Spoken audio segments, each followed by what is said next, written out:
Good morning, and welcome to Murder and Coffee, TPK Roleplay's GM talk show, where we discuss all things TTRPG and Game Master. I am Tyrant, and I will be your host this morning. I am joined by a lovely panel of extremely attractive and intelligent people who will introduce themselves shortly. Today, we will be brewing up a conversation about creating dungeons and how to run them. For all of you DMs, aspiring actors, and intrepid adventurers out there, we will be accepting audience questions throughout the stream. While you all think about some things you'd like to ask, why don't we introduce ourselves real quick, starting with FoXXii. Hi, everybody. Good morning. It's Young Foxy, aka Big Foxy, aka Baron Von Foxy, your favorite fox. You can find me on the internet at Young Foxy. I am a uh, rapper, dungeon master, Dark Lord of the Sith, and creative director of Neon Lights Roleplay, which is where you can find me on Twitch at Neon Lights Roleplay. We run TTRPGs and all kinds of other cool stuff. Yeah, that's really kind of all that I got going on as far as bio and things. Heck, take it away. Hey guys, it's me, Sir Heckalot. I am a GM, player, bird nerd within TPK, and now just in general, honestly, but especially in the TPK server.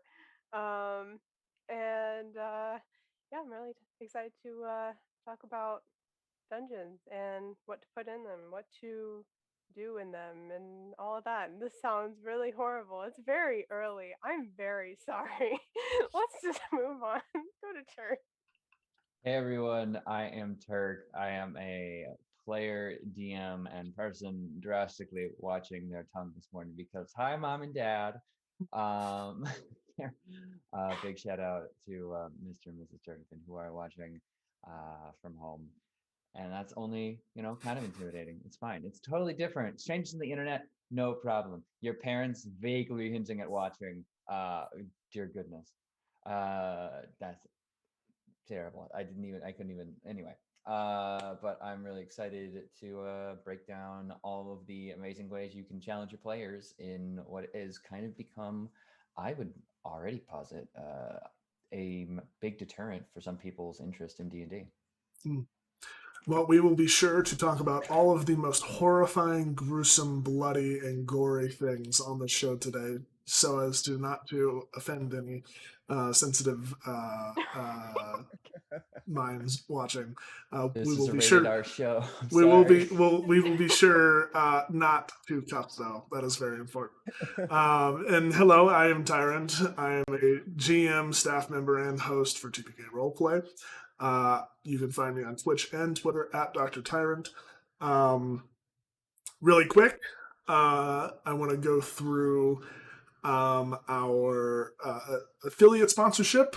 We are affiliated with Found Familiar Coffee. For those of you who do not know, Found Familiar is an incredible TTRPG inspired coffee company. Um, they sell, well, coffee, and they sell merchandise and TTRPG inspired stuff. Their products are incredible. If you like coffee, I would highly recommend going and buying some. And if you do that, you can look in chat or you can scroll down to the bottom where you can see our sponsors page and you can click either link, which I am sure have populated at this point. And you can use discount code TPK, that's capital TPK, at checkout for 10% off your entire order. It's an incredible deal. You're going to love the coffee and anything that you buy from Found Familiar. And yeah, you should totally do that. So anyway, now that we've got the corporate chilling and the intros out of the way, how about we get the show on the road? Hey guys, how's Hey, everyone doing? hey, what's up, How babe? Good. how was everybody's week? I want to hear some good things, some hopefully not too many bad things. What's going on?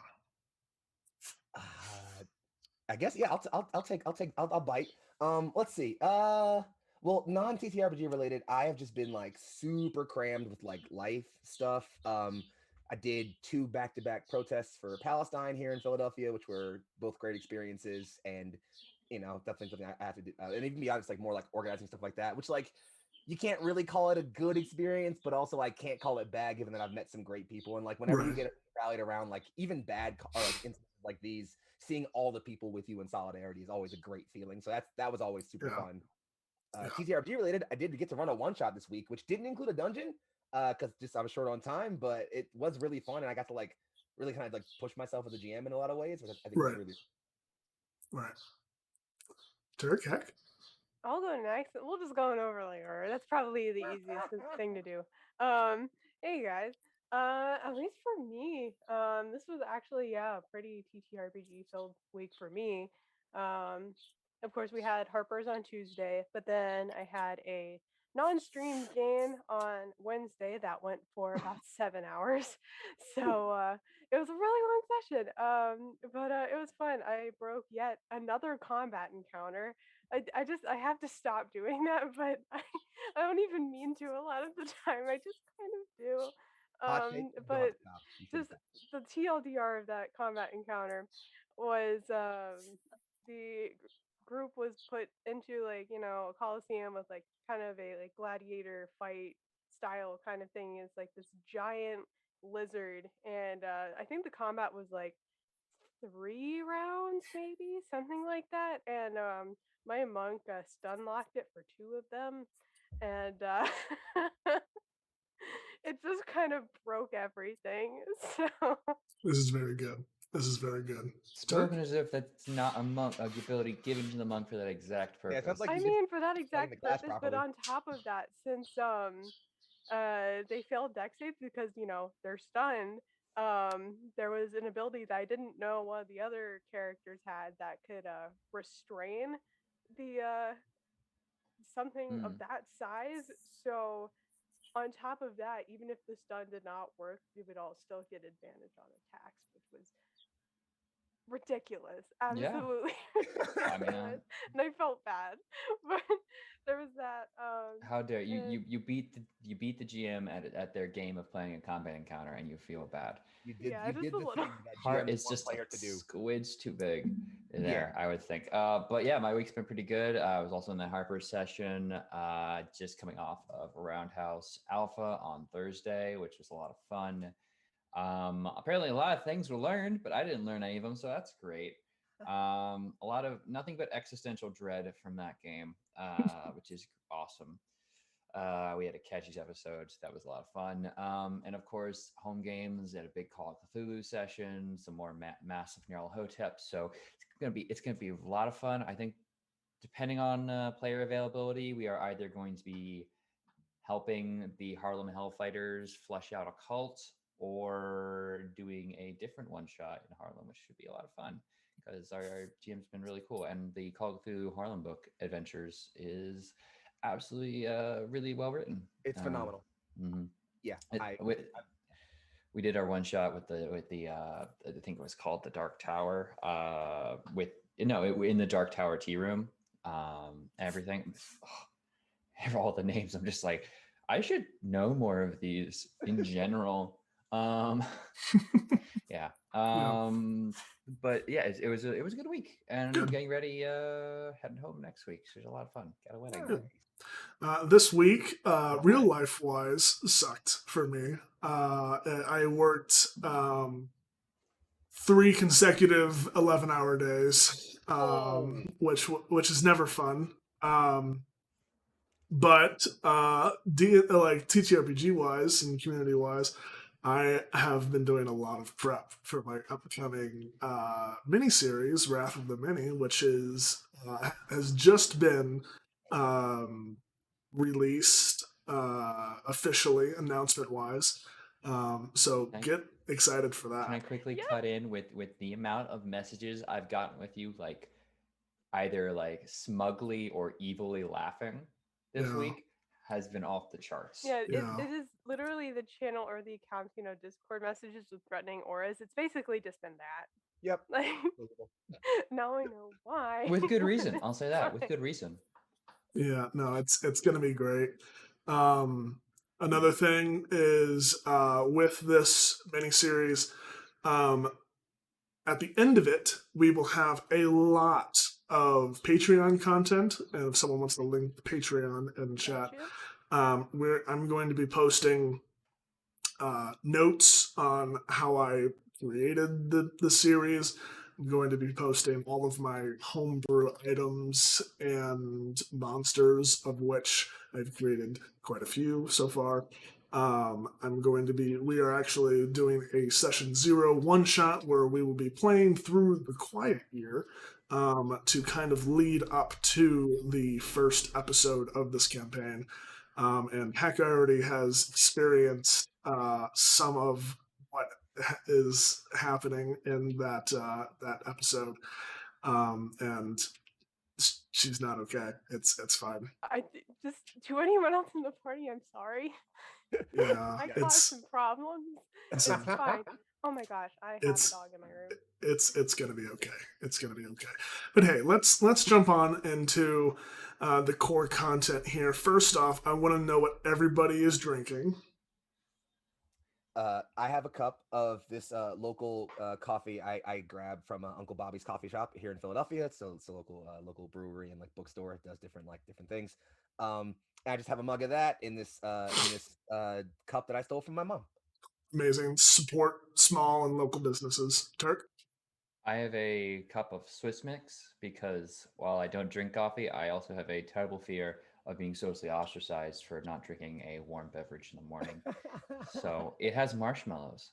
And you drink And it's that in with a pride. and it's in a Troy and Abed in the morning cup. So Amazing. Drink that with pride. You hear me, Turk? You put you. Troy and Abed in the morning. Heck. No shade, no shade. I have some tea. I have some Earl Grey. That's usually what I drink. And yeah, I think it's Bigelow. I think that's the brand that I went with this time. And I it's not a have drink, but I have cat. oh Hi, Snickers. Snickers. I have non-brand. I'm going to try to cover up the brand. Non-brand specific, canned cold, liquid death. Canned cold caffeinated beverage. Yeah. So this is it's a weak morning for me. This typically doesn't happen, but I don't have any coffee right now, unfortunately. So maybe I'll hit up Found Familiar later. Who knows? Hey, before we jump into the first of the questions that I've prepared, I thought of another one. What was the last dungeon you either GM'd or played through? I think FoXXii and I might have the same answer because at least for me, it's the Seven Sons dungeon that we went through at the beginning of the campaign. Yep. Or no, it wasn't because Harper's this week. We went through the chicken dungeon. Never mind. Chicken dungeon. So then you and Turk have the same answer, I believe. Yes, Turk and I have. Well, it depends how you define dungeon. That's what we're probably going to talk about. But yeah, no, I was going to say because like. Yeah, I mean, I'll probably talk about this more like when we get more into it. But like, I've been a big proponent of the idea of social dungeons, like not just like your traditional like walk through several different hallways of this place till you get to an end room. But like the idea of like multiple like sort of entrapped social encounters that lead you on a path that you have to kind of follow along. And by that metric, I would consider not even so much like the first few sessions of my Seven Sons campaign, but the most few recent ones wherein the player sort of met the leader of the city and kind of had to run through sort of set things where it's like, okay, we know what we're being asked to do, but can't think of anything else to do yet. So we have to go along with this. I consider sort of that the last dungeon I ran because it felt the similar tropes of arguably linear or seemingly linear path with obvious hints and delineations and indications on places they can deviate. And then, of course, the trope of any dungeon, your player is horribly breaking it when you least expect them to. So that I call that the last dungeon I ran. Just like that whole session or two of just like putting them through that series of encounters. I call it the last dungeon I ran. I like that. And that actually kind of leads into the first of the pre-prescribed questions, which is, what is a dungeon to you? How would you define a dungeon? And does your viewpoint kind of vary? Does it split off from the norm? How do you feel? What is the norm? What is the norm? Oh my god, I don't know if we should All right, get so do we that. want a hot take already, or Too, are we warming up still? Is how it a hot philosophical do take? we want to Who get? All right, knows? it might be a pretty cold take. I don't know, but I'll drop the take anyway. I think I think there's a sort of trope around what people think Dungeons and Dragons is when like before you've played a TTRPG ever. There's a trope of what you think D&D is if you play D&D, and there's the trope of what you think or know D&D is if you've played literally any other TTRPG that exists in the universe, especially one made by a more competent creator. Sorry. Anyway, point being, like so dungeon in the D&D sense, in the traditional sense, people think like linear, traditionally combat and or trapper puzzle focused set of encounters leading to an end state with some prize puzzle or narrative reveal at the end.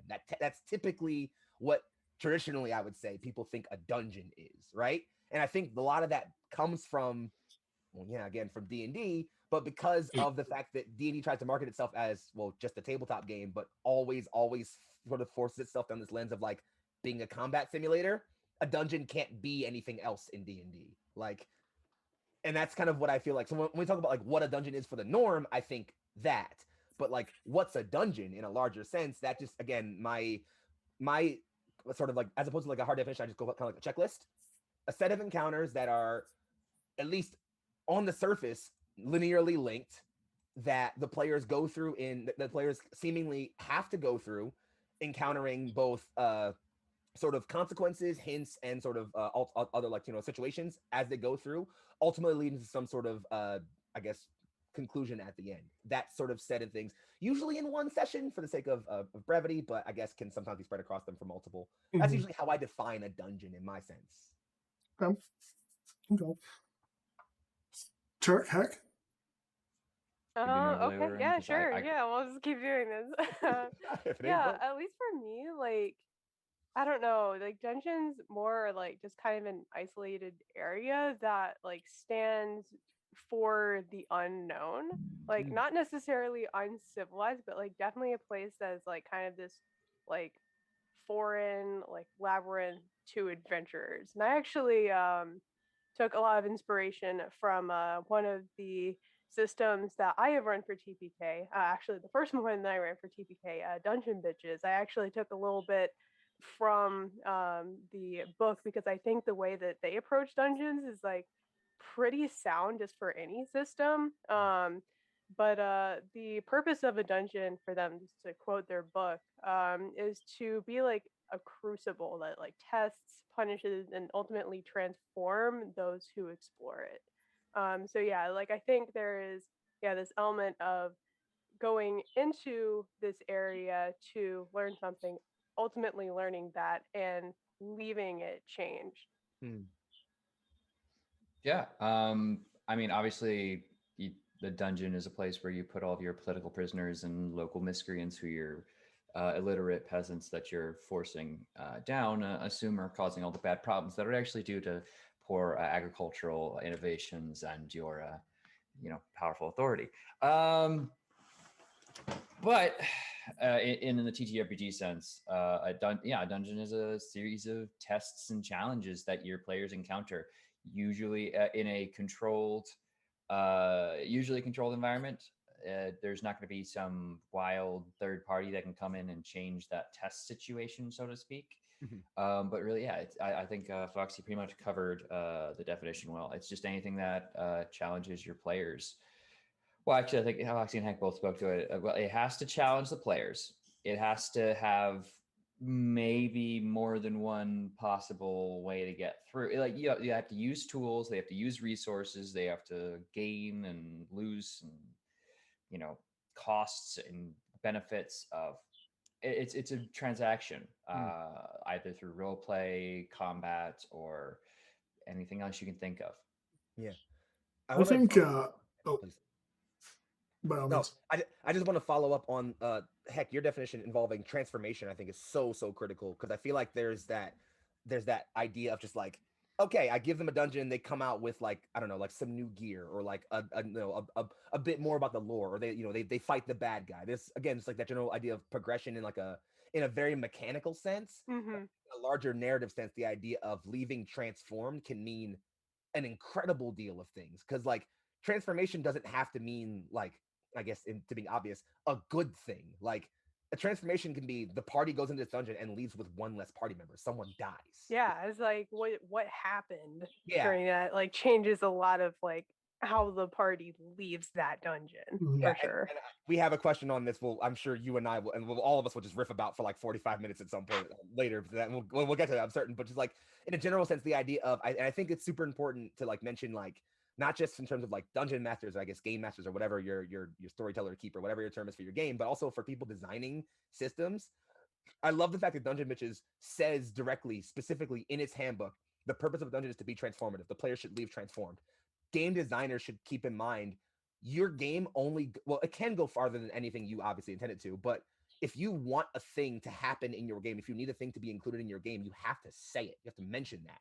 Like if your dungeons or your combat or any of that should include transformation or role play or those important things, build that mechanically into the system. It needs to be said explicitly. Don't just say like, hey, make sure you role play when you're in combat.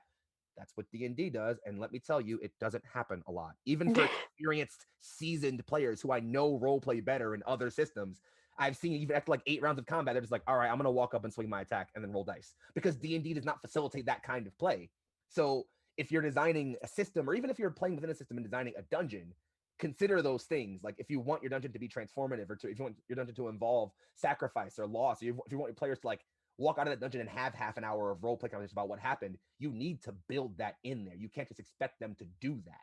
There has to be genuine, deliberate effort put in on the part of the building experience to facilitate those things. You have to consider that. And I think that comes down to one of the most important things that happens. That I think really, I guess, designing anything for a campaign or a session or anything, knowing not just your parties and like what they're like the characters, but knowing your players. Like knowing the kind of people that you're playing with can make the experience of designing whatever dungeon you're doing way different, because you're going to have groups that like just want to bash monsters. So for them, a dungeon is 5 different rooms of different monsters to bash, which is way different than a player who super loves puzzles and traps and riddles, and they want 5 rooms of complications and challenges with possibly no combat, not a single monster to fight, just puzzles and traps and challenges leading to a reveal at the end. Those are two separate dungeons for 2 separate groups. They're both dungeons. So I think it's a matter of like knowing your group. I would argue that in some instances there that you've just described, that those might not even be dungeons. They could even be areas that are dead ends. To me, what a dungeon is, and I'm going to break it down to a very simple formula. It is let's say, a room. And the room can be it can encompass many different things. It could be a room, or it could literally be an entire continent. It can be anything in between. Um, there is another place that you're trying to get to. It could be another room, could be another continent, plane of existence, something. Mm-hmm. And then there is an item that needs to be acquired, an element that needs to be acquired, not necessarily an item, for you to achieve that goal. And then there's likely something, not necessarily a monster, could be a trap, could be a social encounter, could be something that is guarding that element. That is a dungeon to me. Yeah. And using that formula, you can essentially. Okay, let's use that formula. Let's look at every Legend of Zelda game ever. Mm-hmm. And you'll realize if you use that formula, not only are all the temples, like dungeons and stuff, dungeons, the game itself is one giant dungeon. Mm-hmm. It's just a multi-layered dungeon. So if you start thinking about dungeons like that, but you think of it in vague terms, so area, element, something guarding the element, secondary area, and it doesn't even need to be an area. It could be one state of things, so apocalypse times, and then the secondary state of things is post-apocalypse times, something like that, or better times, blah, blah, blah. You can insert any sort of thing into that, including social interactions, Yeah. including stopping a war or something like that. Dungeons to me are very loose terms, at least my definition compared to the traditional definition.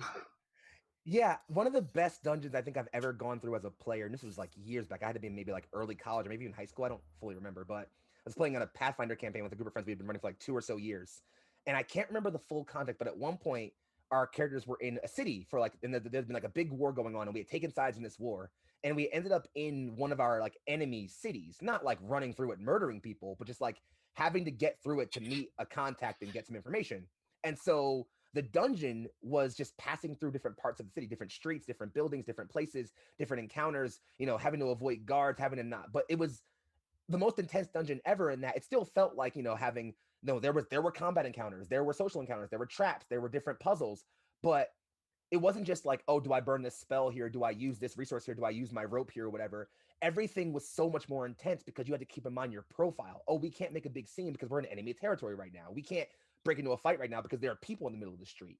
If I want to attack this guy, I have to do it stealthily. And I'm a paladin. I'm not a stealth character. So, like, there were these moments where, well, one, it made the entire dungeon feel more intense and more resource reliable because it wasn't just, do I spend this resource? It was how and when do I do it? And like, do I have the right means? Do I have the right, is this the right moment? Is everyone else okay if I do this? It became a much more reactive situation, which I found was much more intense than just like an old ruin I can walk through and like trigger a javelin trap every now and then. And secondly, it allowed every single player to shine because in those moments where you had to have those sneaky combats, yeah, the rogue could just walk up behind someone and bludgeon them in the back of the head. Sure, that's cool, great. But you have a moment where you're walking past 12 guards, and now suddenly the paladin has to try to seem like a normal, upstanding citizen to get everyone by these guards so you don't get like stopped. And so you have these moments where everyone shines, but it's not just combat or a trap or a puzzle. It's not just solve the riddle or beat the monster. There was like people having genuine moments where they're not just like their player thoughts or their player choices, but their character choices mattered.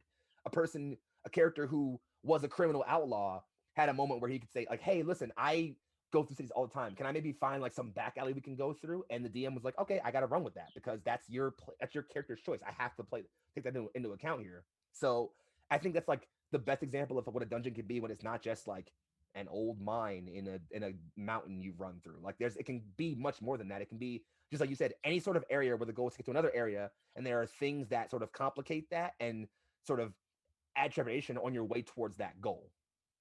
The hero's journey. It's a very localized or non-localized. It's a we can look at it more as a maybe skipping a few steps because I mean, like you don't have to tell the entire myth in one go, but it's certainly you have to have a pull to continue onward. Otherwise, everyone's like, well, what's the point? Why do my Just leave. character doesn't want to be here? Let's go.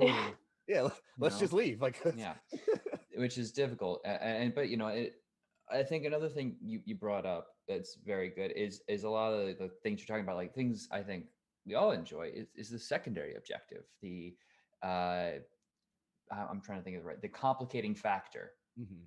to an encounter. And I'm not sure if this touches on a question I should hold off until later, but I think really what has changed between OG Tomb of Annihilation, walk in and see how many characters as yours I can kill, to what you're describing, FoXXii, as like we need to carefully plot out the social implications and the overall awareness of our being in this city.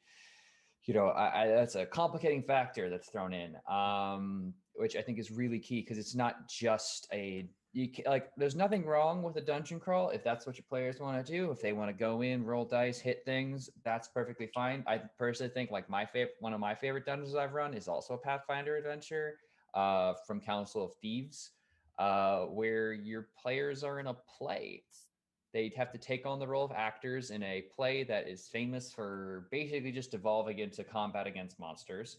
Um, and it becomes a whole thing where you're prepping to get into the dungeon. You're literally practicing your roles, building relationships with the other, NPCs that are around. And it comes to the day of the performance. You get up there, you're making performance checks to get bonuses in combat that you roll into. It's not just combat though. There are literal traps, like you're suspended over a gaping maw of acid, or like, there's a lot of lemures at that stage, which is odd. But they're giant jelly devil things and demon things, no devils. And that's kind of just like the mo for the entire city you're in. And you're just hacking and slashing at all the same time. You have to be delivering lines, and the audience is like thoughtfully clapping. And then immediately after that, the whole point of that was to go into a different kind of dungeon, which is a dinner party, whereby it's slowly everyone's becoming more and more intoxicated. You can get less and less concrete information from people, and everyone's just kind of becoming a hedonistic mess. Yeah. That was, it's just so much fun. It's like just like one of my I used to play a good amount of World of Warcraft back in the day, and like some of my favorite like raid bosses were the ones that wasn't just like, here's this guy you have to kill for this reason. Like sure, like WoW has always had some kind of fun boss mechanics in some rooms. It wasn't just like avoid this thing, stack up here, don't stand in the fire. Like there were boss fights where the entire boss fight was a chess game, and the players had to literally be chess pieces and avoid certain things. Even in one of the most recent dungeons in Shadowlands, there's a boss fight where you're fighting a bunch of people who are literally at like this like huge important ball, and you have to like follow dance moves at certain points during this boss fight.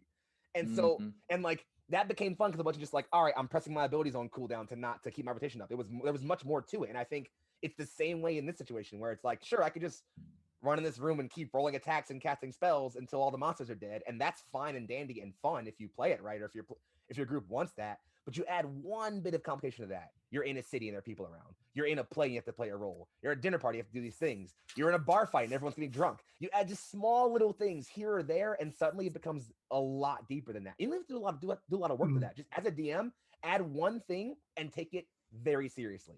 Just one thing. If you put the dungeon in a mine, say, what if there's some weird dust going around that's like making people sick or tired? Yeah, if you say that, play it seriously the whole dungeon. Make a mechanic for it, put it in the whole dungeon. Don't skip on it. Play it seriously for the whole time. Yeah. If you say we're in a city, okay, there's people around. What does that mean for the purpose of the dungeon? Play it seriously. Give yourself one thing to complicate the dungeon and play it straight face for the whole way. And you'll make super memorable dungeons this way. Or I have made a dungeon with maybe a less mechanical route, but definitely like I am such a sucker for like atmospheric feels and stuff. Like that is something that like I really like to do. And one of the more recent D&D dungeons I ever ran, actually like the main like threat or the most like perceivable threat going towards this like abode of a dragon, the main threat was already dead. Like they saw the dragon was slain outside of the cave, and there were like all of these like, I don't know if you guys know these from Mordekainen's Tome of Foes, but you know like the manifested emotions, like the wretched, the hungry, yada yada. There were just like hundreds of the wretched just like feeding on this dragon, and it set the tone for the entire thing. There was hardly like that much of a threat within the dungeon, but the atmosphere of that at the very beginning, it changed how they went through the dungeon entirely. Oh man, I've been working on it, and I'll say it even because I'm sure like whoever I want to run it for probably isn't here yet. But I've been prepping all kinds of different one shots to eventually run as different things. But I think one shots are the best place to give atmosphere because you don't need to do much mechanical work, and it makes the session so much more in depth and fun. And even more importantly, if you're worried about time, you can leave space for players to role play and react to the things that happen. Just adding small things. Last Tavern Tales was literally just a couple of investigations, some social encounters, and then one combat. That was just one combat against this really cool orc samurai badass I built, who was like, I granted I maybe overtuned him just a little tiny bit, but just a little bit. Yeah, I heard someone died. So. Yes, I did kill Joe. I'm sorry, it was rough. But like I had them meet this NPC who was like part of this group of like bounty hunters who have like basically been like sent to kill this guy, and like when they find this NPC, all the other bounty hunters are dead. He's like, it's just me left. He came in and killed everyone, and like all the players were just like, oh shit, okay. And then they finally like they walk into like the final scene is like this like big scary altar with a waterfall, real huge Naruto vibes. Orc samurai guy's kind of chilling there, gives this spiel about how he just wants to find some noble honorable death, and they like get ready to fight him. And finally they're like, all right, NPC, shoot an arrow. Like so like they fire the arrow, and I described the NPC like, or the orc guy like, see like he swings his sword out, the arrow split in half, and then like from behind them the players just hear the head of the NPC, like the NPC guy, just fall on the floor. Like in that one swing, he somehow cut the arrow and like the force of wind killed the NPC. And I literally designed the NPC just to die. That's all I did. But it served the effect of all the players going, "Oh fuck, we're dead. we're gonna die." It's And like that's all you have to do. And I think for dungeons, it works even better because you can have a dungeon where like there's so little threat. There's a couple monsters in the dungeon, and maybe it's all about just like building this atmosphere and telling this story. But the dungeon itself isn't the combat or like the trouble of getting through. It's the story and the tension and atmosphere that builds up as they move from room to room, going, okay, what in the world happened here? What's going on?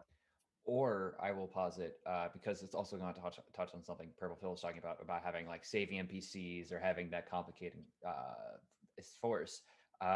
There's another one from Council of Thieves where you're descending into this infernal engine. It's basically this house has been powered off of a pit fiend, basically, or a pit devil, Pathfinder equivalent. Big, scary demon guy, Amygdala the Twin, because he has two souls. And he's been kind of trapped in this thing, but he's breaking out, and the engine parts have all been messed up. And so you're like, all right, well, we have to find the basically amulet that lets us kind of like open the doors to the lower levels that we need to get to. But also there's all these broken parts of the engine that are kind of spewing out power. And if we like take the time to connect those again, it's going to feed back in, and it's going to reduce the final boss's full potential, which is it was a really fun side quest mechanic, because not only are you then in a situation where this room is clearly optional, we don't have to go in there, but the benefits can be incredibly useful. We chunked out a good, I think, quarter of the boss's health before we even got into the final encounter, which was incredible. And I think it kind of also speaks to that, because at the same time as we're fixing all this, and there's like that implication of like, okay, well, we need to save our resources because it's Pathfinder and long rests and spells all work differently. I don't know. I played a fighter or cavalier. It's different. It's about how. And you know, we're like solving those problems and everything, and it's going fine. But they're also on a clock because this engine's gonna blow up. So you're against time, but you also want to make your job as easy as possible. But how do you balance if a fight's going poorly, do you just run away? It's a bunch of miniature decisions feeding into a larger one. Yeah. And it's that level of complication and thought that really made that dungeon super memorable. Like especially as you're getting towards the end and you're fighting some pretty nasty other fights, like in preparation, you're looking around like, okay, do we run or do we? Yeah. Or like also like we got this NPC with us who you know is going to want to kill devils beyond all things because she's a cleric of a paladin god. Yeah, that's how I get that. Yomadans, man, they're crazy. It reminds me of and Titus, a thing you just said about like dungeons don't have to be like a room specifically. It can be kind of just like anywhere that like is one place or another. And I super want to get your thoughts on this, Heck, as someone I'm literally currently running this system for. I think a great example of that as a system is Only War, which is a system that takes place in the Warhammer 40k universe. For those who aren't aware, basically you're playing as like regular soldiers on the front lines of some sci-fi war somewhere in the galaxy. Is a very brutal system. Anyone who plays it basically says like a PC should die every couple of sessions. Basically, it is brutal. It is a brutal system to the point where like you don't just build your own character, you also build a comrade who's kind of there with you, mostly just to help you not die and also to die themselves to soak up wounds for you, because that's just how that goes. But because of that system and like its emphasis on like, listen, you're just soldiers on the front line of a battle, you know, in like a larger war. Because of that, every session, no matter what the context is, kind of feels very dungeony. You give them a very specific set of objectives: secure this ground, kill this target, get here, defend this, you know, patrol this area. They have a set of sort of areas they can go through. And even in like when I build Only War encounters, I build a couple of maps where I'm like, all right, they might get into a shootout here, here, here. But overall, I just kind of like leave it generally kind of open because it's a battlefield. I can't really control where they go, you know? And so, and even in that, like, while there can be certain objectives in terms of like, yeah, get here, you know, take this ground, stop this thing, ultimately the only real goal or like the end state the other room the players want to get to is just surviving. It's just getting to the end of the battle with everyone still intact is the end state there.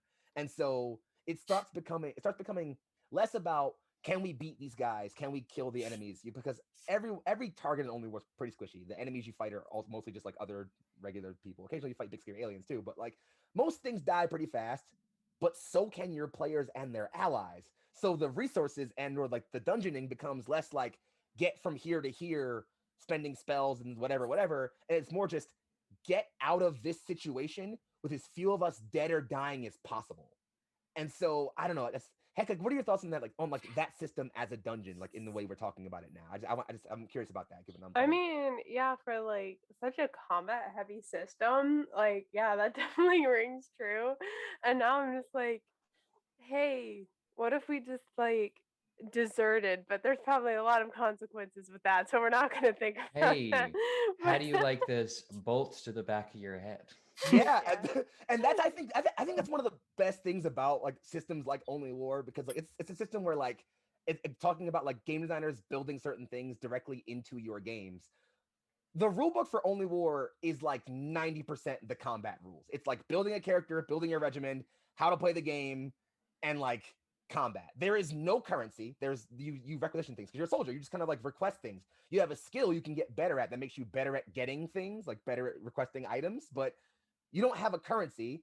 And so like all the systems for things like role play or for like encountering other squads, a lot of that is like directly written into the book on just like as opposed to like sections on like what skill, and there are skills for that, you know, like fellowship or scrutiny or whatever. But for the most part, they're just entire pages written on this is what life is like for a soldier in this kind of army. Here's what you can do. Here's what you should do. Here's what's not good to do. Here's what happens if you break the rules. And that's only intended so that players and GMs playing this game can read that and play that straight laced.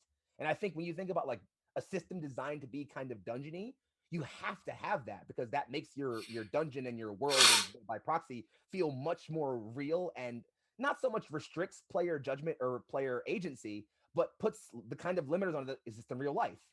Only War is a TTRPG, just like any other one, where players can do anything. Heck, like you just said, you guys could desert. You could all as a group say, you know what? No, we're good. We're just gonna betray our orders and leave right now. I'm out. I can't stop you from doing that. I can just give you the consequences of it. But what I can do is through having you guys meet your imperial, your commanding officer, maybe having you guys talk to another squad about like, hey, yeah, one of our guys didn't follow order and got shot in the back of the head. We all saw it. Things like that. Like I can enforce through like role play decisions, saying like, hey, listen, you probably want to go through this dungeon, this battle, this scenario I set up to you, which doesn't restrict them from not doing it, but it makes them feel like, well, if we don't do this or if we fail to do this, we're in a lot of trouble, which I think adds again just that layer of complication that isn't just like, well, why don't we just leave? Why don't we just stop? Right. Because in like D&D, like yeah, your players walk into a mine and like sure there could be some cool like gold or gems at the end of it, but like if you have a group of 5 adventurers that walk into some place to go find something, 2 of them die, one's unconscious. Will the last 2 be like, yeah, let's keep going? Why not? Or like, no, let's get the hell out of here. Like, people are dying and I don't want to be here anymore. Can I go home? So like you have to add that level of like, no, there's a reason why you have to do that. And you can do that through like giving them incentive or narrative reason that's important to the plot. It's important to there's a MacGuffin here. You can do that, or you can just kind of build the setting, the role play, and the world in a way that incentivizes them to feel like their characters' actions are being pulled this way. Not that they have to do that, but that's the only thing that makes the most sense for them at that moment. Yeah, and I kind of think this leads into a different question I had. Um, when you encounter something that's not necessarily a forced encounter, but a either highly suggested or integral to the story or something like that, and you make that a let's use the popular dungeon terminology here. And you make that a very kind of dungeon grindy experience, as you know sometimes there is want to do. How would you say you as a GM would manage dungeon crawl fatigue, and if your players are experiencing some adverse effects of being in a dungeon? Mm.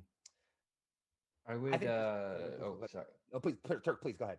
So I've definitely experienced this as someone who has put a combat encounter entirely too early and thought and totally forgotten about my other players as I was creating a situation where I was just like, oh, this is really fun because like this is a really good like strategic point in the monsters want to win, so why don't I do that? And then the players are basically punished for existing, which is kind of the point of a dungeon, I'd argue. I mean, This is not their home.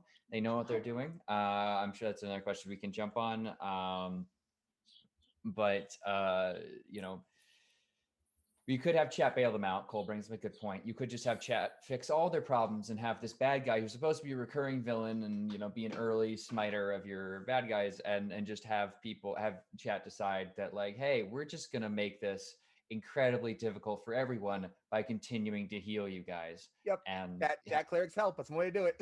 do they help though? Do they? Players, yes. Sometimes. Dungeon masters. I'd argue, and I'll tell you can maybe speak to this better, but that Peloton fight was exhausting. Yep. It was exhausting, and it came a point where all the funny quips and things are gone, and we're just sitting there being like, please chat, stop. Oh, okay, there is 35 more dollars in heals. Listen, to me, there's a few things here. First off, fuck exercise bikes. Peloton can go rot in hell. Hashtag not sponsored. Hashtag not sponsored. Hashtag not sponsored content. Hashtag Peloton sponsor us. Remember Secondly, when we were supposed to behave? No, my yeah, parents went to walk the dog. They also called this Pajama Sam on crack, so I don't know. Oh, okay. Secondly, I think it's important for us GMs to recognize when to cut our losses. Yep. Yes. A Thank little you, bit. God. Thank you And for saying that. and I feel like sometimes we get an idea in our head and we want to follow through with that idea no matter what. But as a lot of us have probably realized being in the TTRPG and streaming TTRPG community, the idea of yes and kind of just rolling with the punches while also maintaining the importance of your storyline is very important. So what I think probably, well, okay, I'll say this. I didn't really give you the option to do this because I stun locked your wizard the entire battle. Cleric, but yes. Cleric. But Cultist. having Peloton or whatever his name was, Peloton, Close whatever, close enough, run away at some point. Probably would have been the better option than just grinding out the battle. Here's Well, yeah, but it's secret. like also Here's... would you guys have let him run away is the question. No, you wouldn't have. Y'all vindictive and dumb as fuck. Exactly. Like he wouldn't Be be able like to that. go anywhere. Here's in the fact thing. Be like that sometimes. You had a person at the door, a person at the back, his honor on the line, him consistently dropping you guys down, like your two frontliners, just like, popping up and down like a Chumpawampa song.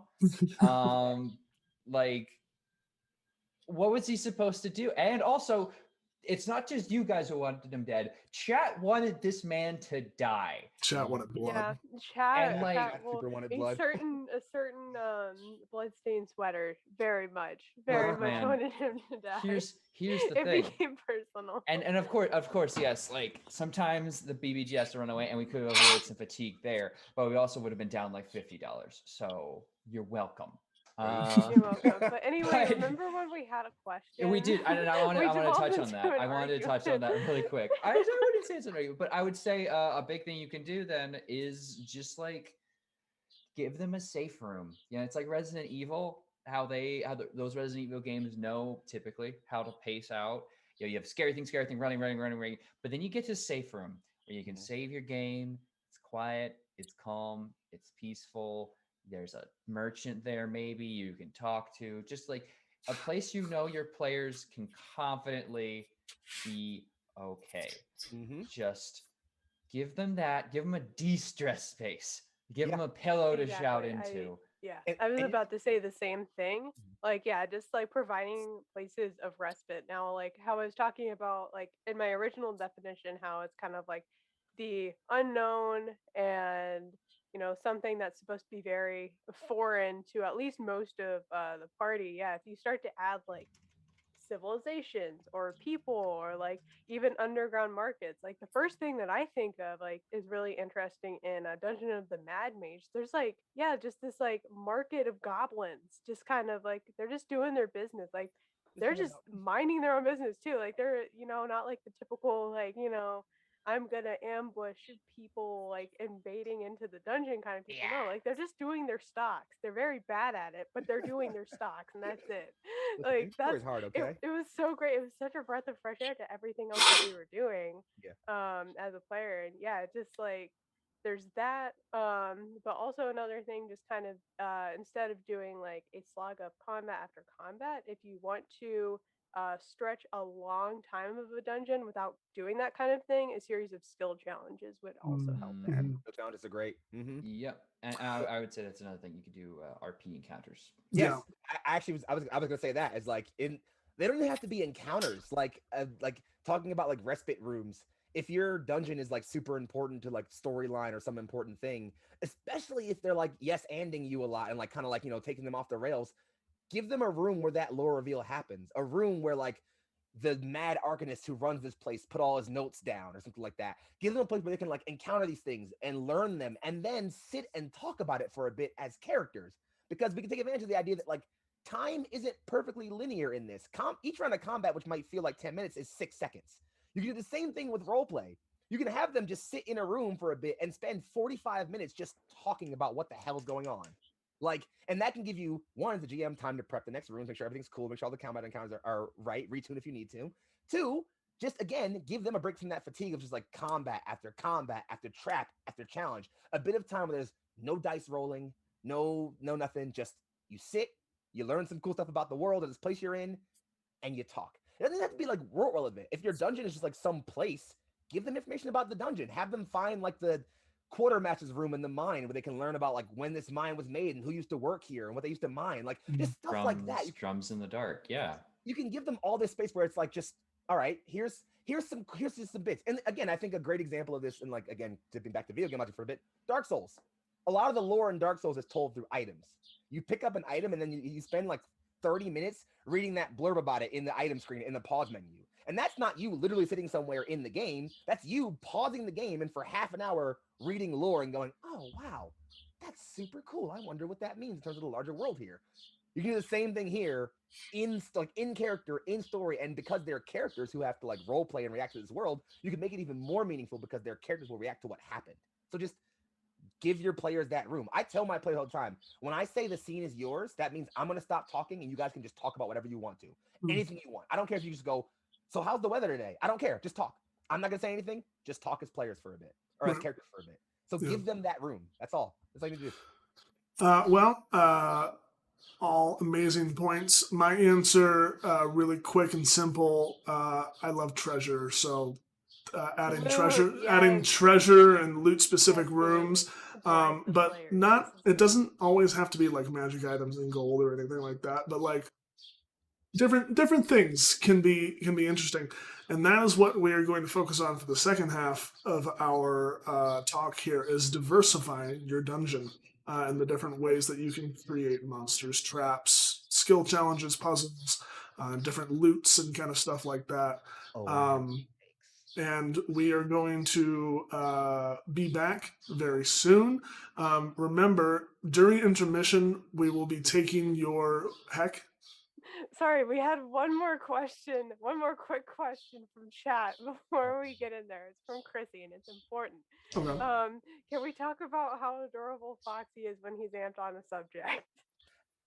I just want to make sure really quick that all y'all Southern and Western folk can actually understand what he's saying, because that's a very East Coast speed he was going at. Yeah, sorry, my bad.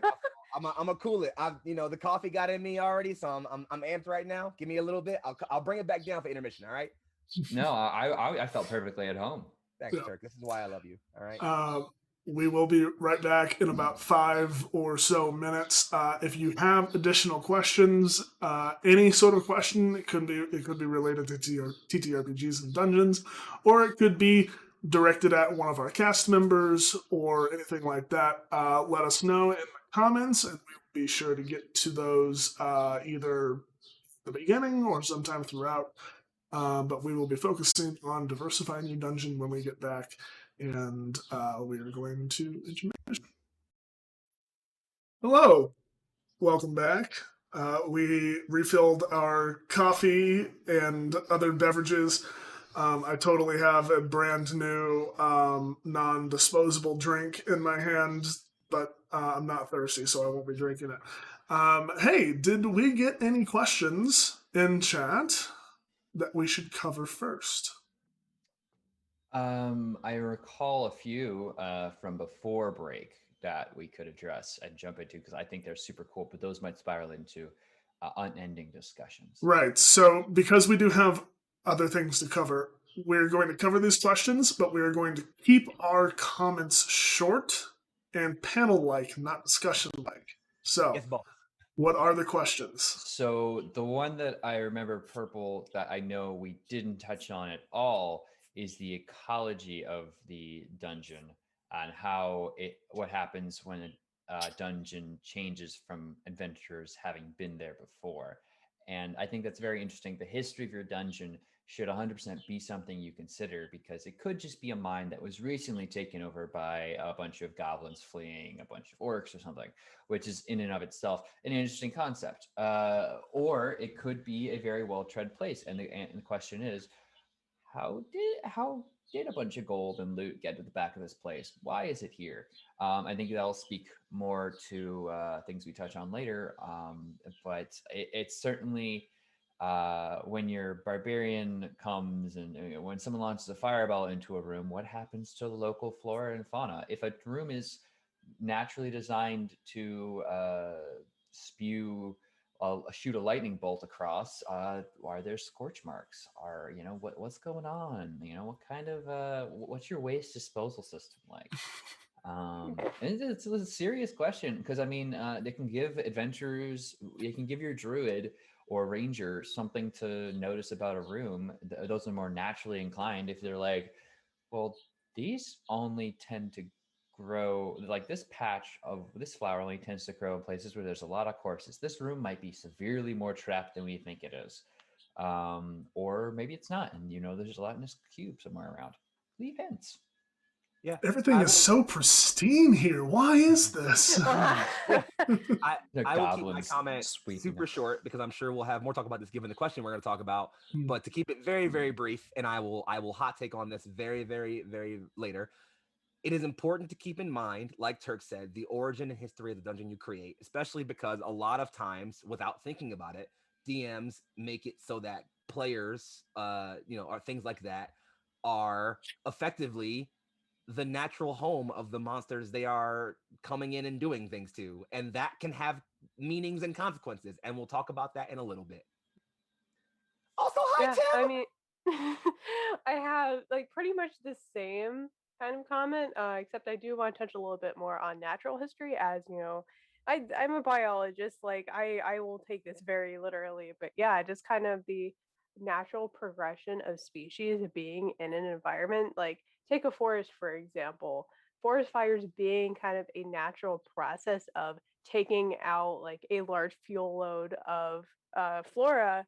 Um, Lending to the growth of another species entirely, and just the natural progression of different flora and fauna growing in a particular place like makes a lot of sense. So kind of keeping an idea of not even like yeah just like species but geologic time to like really flesh out an environment very well is like super duper important if you want to do that kind of thing. It's not like that's just something that like I do in my dungeons. I understand people not wanting to like really think about like oh this particular ooze is like the thing that I want to use in this environment or something, but it's just things that I think about. Yeah, and it's another important thing to note, and we will discuss this when we talk about monsters later. Is some monsters terraform the areas that they enter, and some parasitic monsters like dragons will completely change the environments that they make home. For instance, if a white dragon moves into your neighborhood, it's going to start blizzarding a whole bunch. So, different things to think about. Turk, any other questions? I think that was really the one that we got that I know we haven't touched on at all thus far in our conversation. Awesome. Let's talk about. You know what?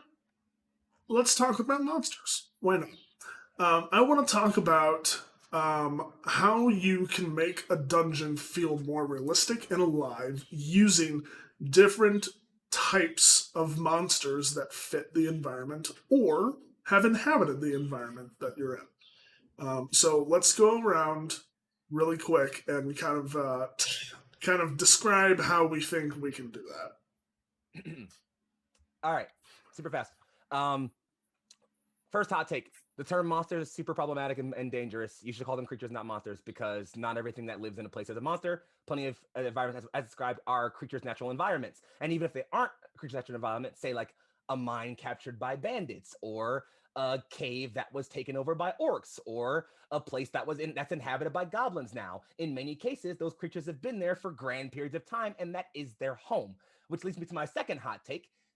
DMs, if you are working on a dungeon or an environment or an encounter or anything like that, which is a lair or a home or a place wherein a creature is staying, and your players come into that place with the intent purposes of taking things and or murdering those creatures, your players are colonizers.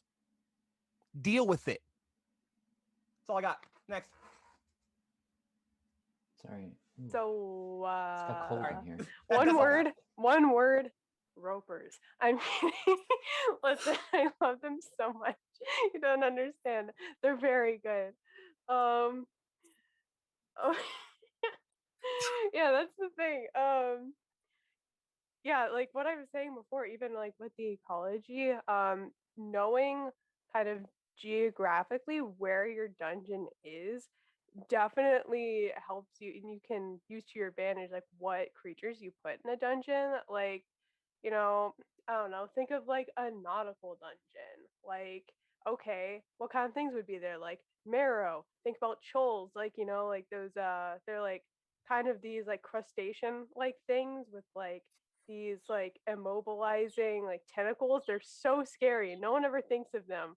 But those are important too. I think Like, about so them a lot. you I, th- do? I, I think about trolls a lot too. I have You some do? weird poster. I Okay. have some Okay, weird cool. posters and sexual hangouts. So Oh, okay, cool. I don't know Okay. about that one, but trolls are basically Wait to just say about it. giant.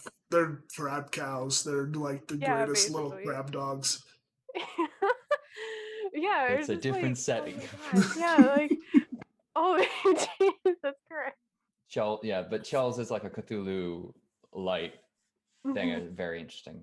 Yeah. Yeah, it's like, think of nautical dungeons like that.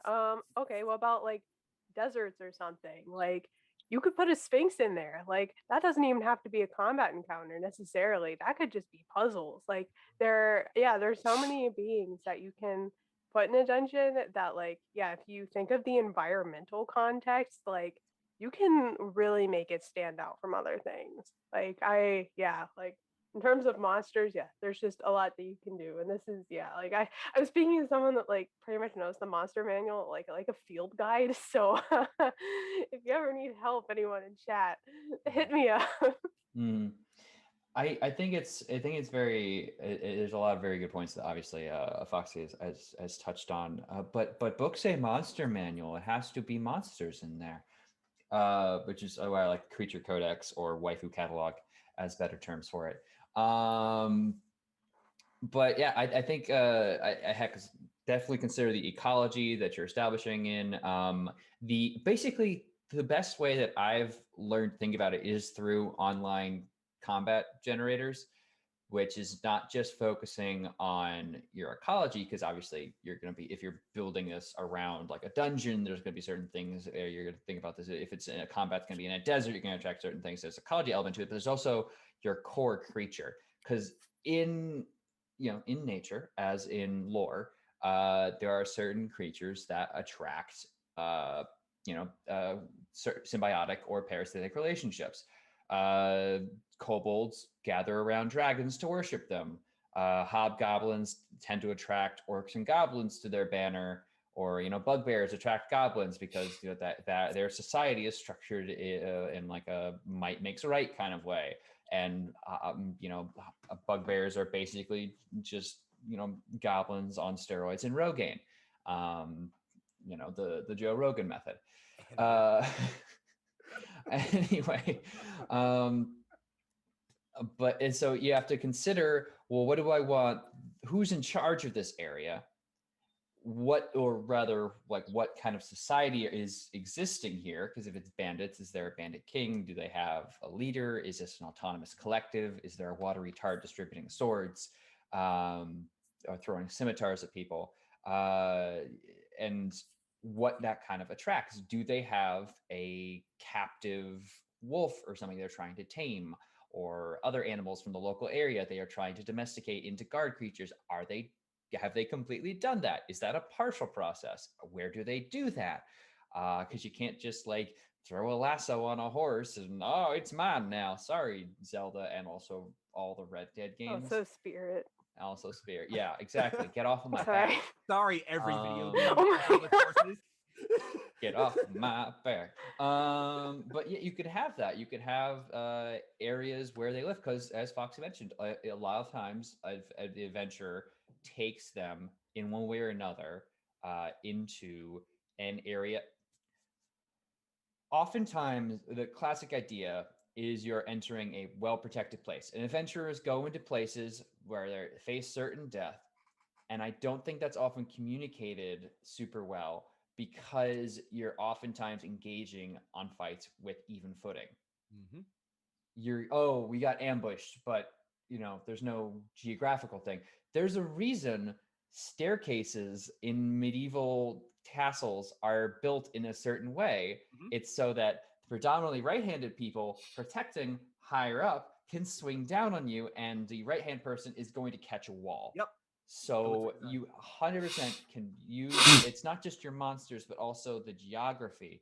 You have to consider who's there, what benefits do they have, and how are they going to influence this area to best suit their needs. A dragon is going to want a lot of space so it can fly up in the air and be big and proud and prestigious, and has an exit strategy.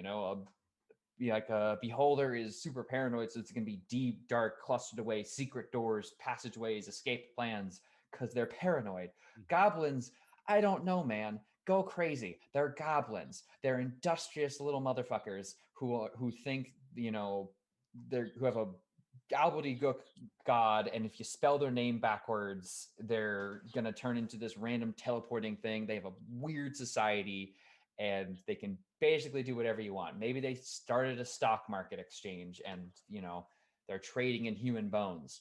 What's this price of a skull for a femur now?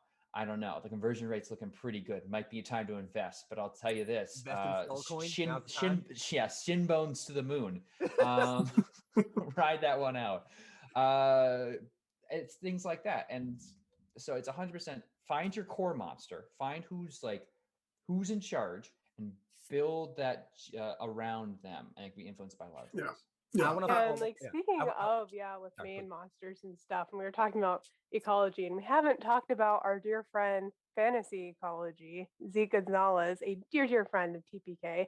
If none of the monster manual or other core D&D content is quite spicy enough, definitely check out his compendiums. He's made some very cool stuff on DM Guild, so definitely check them out.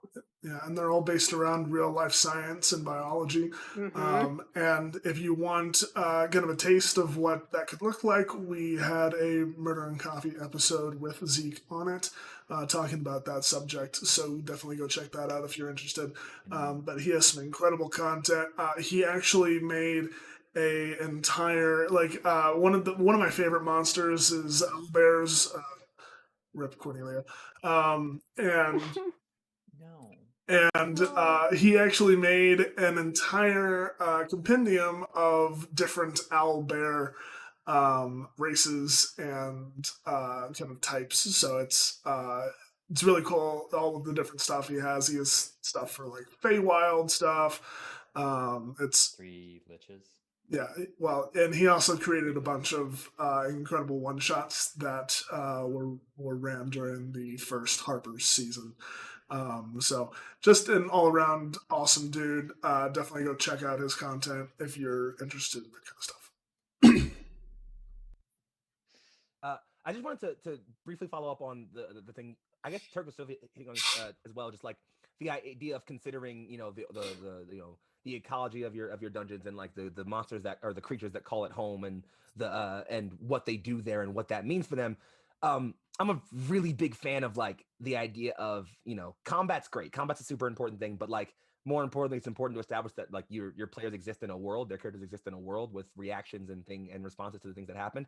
And this happens a lot, especially with I've noticed this with new players because there's so much assumed in the idea of fantasy. There's this assumption by default that your players are these great and noble heroes, and that anything they do by default is right and good and okay.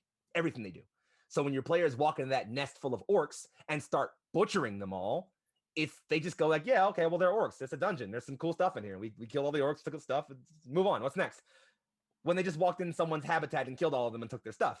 Again, they're colonizers now. That's so like I think it's super important, especially if as you're establishing your dungeon, include those things. The first time they walk in a room and see an orc, if they jump on and attack that orc, have that orc respond to them. Hey, who the hell are you? Why are you in our home? What do you want here?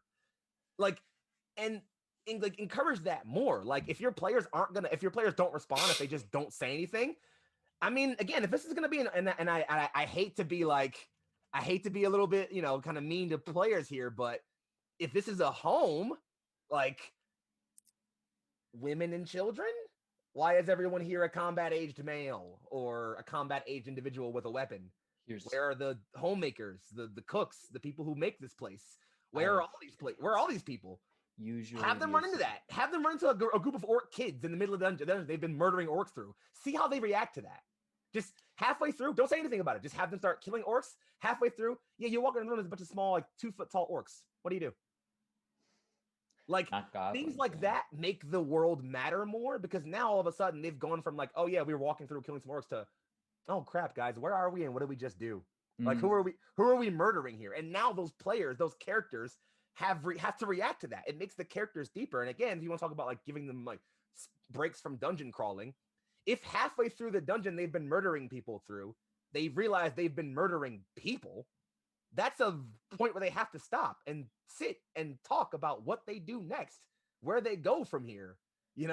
Like I don't know. I just think that's like it's important to consider those things and to give the consequences of them, and not just like ecologically, but also like in a world and moral sense. Because yeah, 100%. But there's also, I mean, like I will say this: not every dungeon needs to be home because orcs and they're written in as invaders. Yeah. They are an enemy not just because they are orcs, but because they follow a very aggressive cultural religion. At least how they're written, which is But if you're like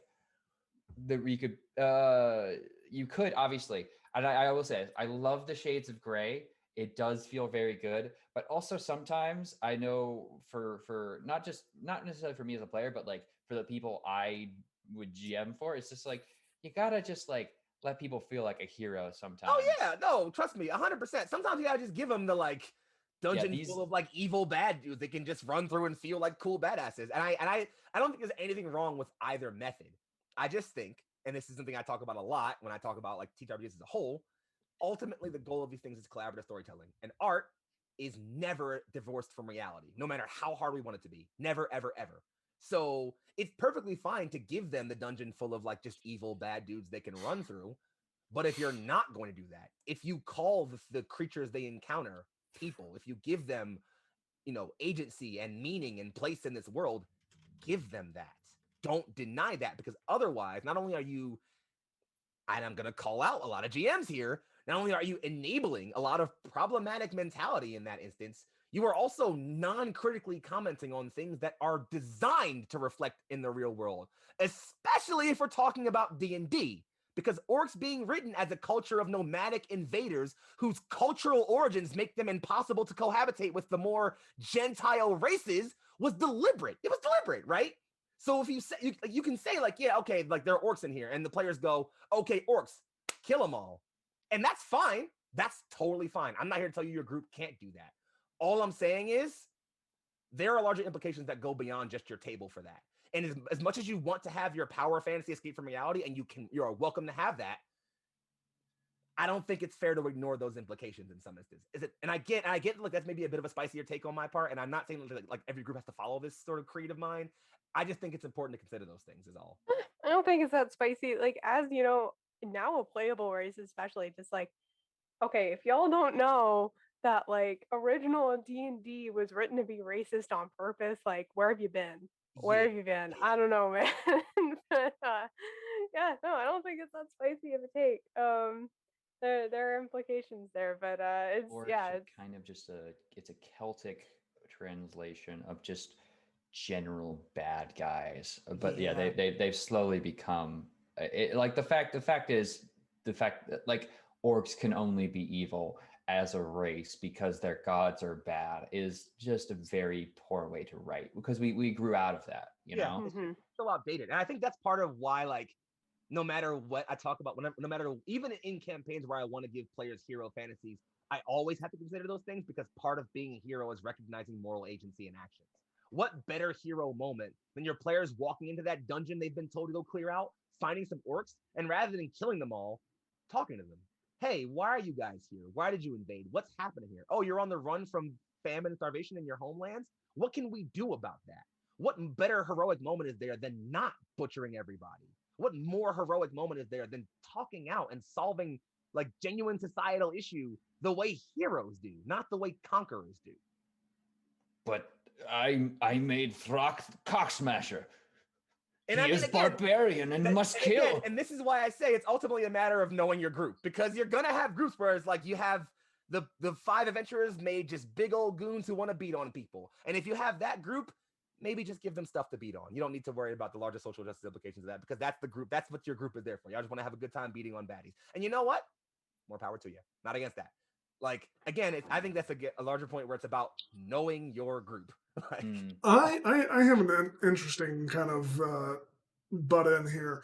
I wonder, in terms of, we'll say, creatures, where do you draw the line? Where do you draw the line with social and cultural implications there? whew, where do I draw the line? Like for instance, I'm let me just pause it. Like it's and maybe it's just a byproduct of the idea that it's easier to um, relate with someone who looks like you, right? But like for an orc to be brought into a humanoid society and be accepted, I feel like would be easier than a beholder being accepted in a humanoid society. So where would the line be drawn, and is there a line? Yeah, so my long and very short answer is there isn't a line. There Okay. isn't a line. I think it exists.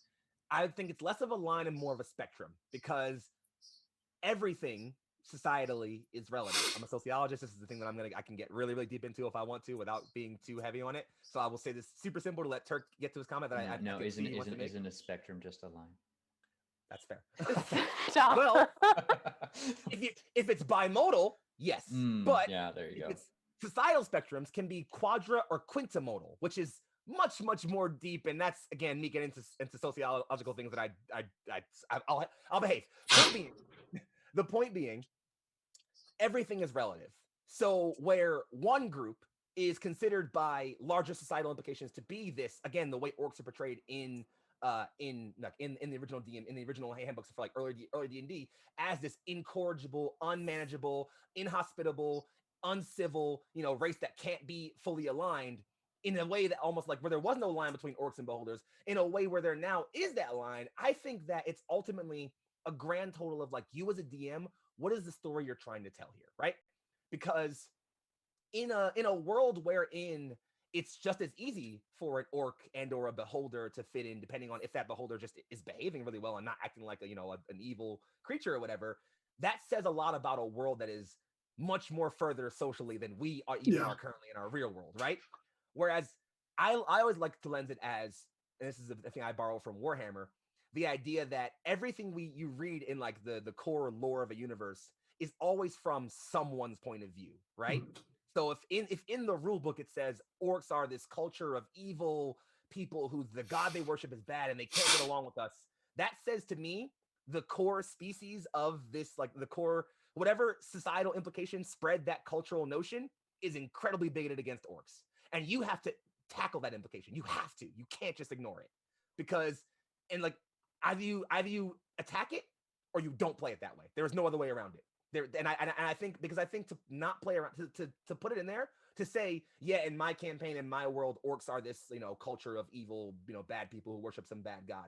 You can't do that and not talk about the larger social implications of that, because nothing social exists in a vacuum. I don't even care if it's some evil. I don't care if there literally is an evil god they worship that makes them all do bad things. That implication is societally influenced. Because if everyone worshiped that evil god, they'd be called heroes. They'd be paladins. So you can't just like, oh, where's the line? You have to attack it, no matter what. Either you attack it or it's not there. There's no line for me. Orcs is made for fighting, crumping with the boys. Orcs never lose. If they win, they win. If they die fighting, so that don't count. If they run for it, they can fight again, so that don't count either. So I think it's an interesting theory to say that there is no inherent evil in any of these creatures, but the actions of the creatures themselves are what make the parties want to take them out. And it's very much a and this is an important thing to note in our RPG safety and consent forms. We have societal and cultural issues that are part of that. And we can choose to include those in our games, depending on how the players feel. But I generally tend to stay away from them because I don't feel equipped to handle those types of conversations and topics without devoting an entire series or one shot to those topics. Yeah, And I think I think there is a place in TTRPGs for the discussion of racism, but I don't think it should be discussed without being dealt with. Yes. Yeah. So that's an important thing that I try to manage with my games, is that nothing is inherently evil. It's the actions of these creatures. And I specifically say creatures because more often than not, humanoid creatures are the real evil of society. If you ever played a Witcher game, yeah, if you really think about it, most of the creatures that are trying to bring about the end of the world in popular media are humanoid. And the thing that is being brought forth is what we consider the quote-unquote monster. But the real monsters are the humans. But we talked about monsters for a while. Let's dive into, I want to talk about traps and how you can use traps in dungeons to not only kind of give a break, right, to that slog of push forward, the very Spartan way of going through dungeons. But traps, and I'm using traps vaguely, because traps can be anywhere between a literal Indiana Jones rolling boulder, or it could be a trap set by a group of bandits that frame you for a murder that lands you in prison. So traps, how can we use them to progress or divert the party towards side quests or the main goal? I think 3 things need to happen to make a really good trap. Okay. The first, know the characters in your party. And I mean like the characters, like know what classes they are, what abilities they have, what things they can and can't do. That's Mhm. super important. 2, and this is more important, know your players. Know what they know, what they can or can't do. Because if you have a player who has a super good logic puzzle mind, giving them like a moving puzzle cube puzzle, that player's gonna look at that and go, I got this. This is me. I'm on it. And you'll see that moment in them. And if you as a DM, your goal is to give them that. That is literally the entire reason you're there. I hate to sound like like trapping to my DMs here, but your goal is to give your players and their characters that moment where they go, I got this. This is me. This is my moment. I'm here for this. I got this. So know your players, know their characters, know their limitations are the first 2 things. The third thing that's super important for having really good traps, and this is like, I think, decide what kind of trap you want. Because I break traps down into 2 kinds. There's the one and done trap, meaning if you fall into it, it happens. There's no exception. It happens, and that's it. And that's kind of like a great example of like the frame for a murder thing. You slip up once, you're framed for the murder. Deal with the consequences. There's no way around it. You can't like take a step back and try it again. You're framed for murder. That's it. Deal with it now. Whereas like a trap where it's like you step on a certain tile and a javelin shoots out. Okay, well now you have a set of tiles in front of you. You can start testing them out. What if I step on this one? Javelin then? If I step on this one, javelin then? And now it's less about like finding the one solution, and now it's about testing, playing, experimenting. Those are 2 distinct kinds of traps, and I think deciding on one of those, along with the other 2 guidelines I mentioned, is how you make a really solid trap. You can do anything you want with it, really. Like Ty mentioned, it can be, rolling boulder, which I feel like we don't see enough in dungeons. I don't think I see enough rolling boulders. It's hard to do Sherlock. because you have an Mhm. initiative tracker. Mhm. Well, Yeah. Well, I think that can be solved with a skill challenge. Yes, and I played with this in the Starfinder one shot I ran on TPK. I played with a fun like chase mechanic where like there's basically a level of like +3 to -3, and every player is on a level which basically just says like how far are you from the target or how close are you to like the end or whatever. And I keep giving them skill checks, and based on how well or bad they roll, I just kind of narratively advance them levels or down levels, and I have events happen that kind of like can trip them up. Like, oh, some guy wheels a cart in the way. Do you hop over it or run around it? And I even ask my players, well, what do you do in response to this cart rolling away? And they say like, oh, I jump over it, acrobatics. If they say, oh, I barrel through it, okay, athletics then. And then you do that. And I've been playing on making that mechanic a bit more in depth. And I think a mechanic like that, it's just like generalized, could be really good for traps like that, where it's like, obviously -3 is the big giant stone. You hit that, you've been hit by the stone, take a shit ton of damage. +3 is like you get to you've got far enough away, you can get to the exit and you get out of there. And you just kind of keep giving them skill challenges, either at initiative level or even just like as a group if you want. It doesn't really matter. Just have them move on those levels and keep describing narratively what's happening as they're running down this corridor. Maybe as they're being chased by this boulder, there are other traps, javelins flying at them, a pit of spikes, other things that kind of do them. You just kind of keep making them roll the skill challenges and like tracking those levels, and that kind of gives like a lot of attention to it. And I think if I nail that mechanic down, maybe if I make it look good enough, I'll publish it somewhere maybe. I like that for like rolling boulder, things like that. Just the idea of like that chasey feel. But I agree, skill challenges are great.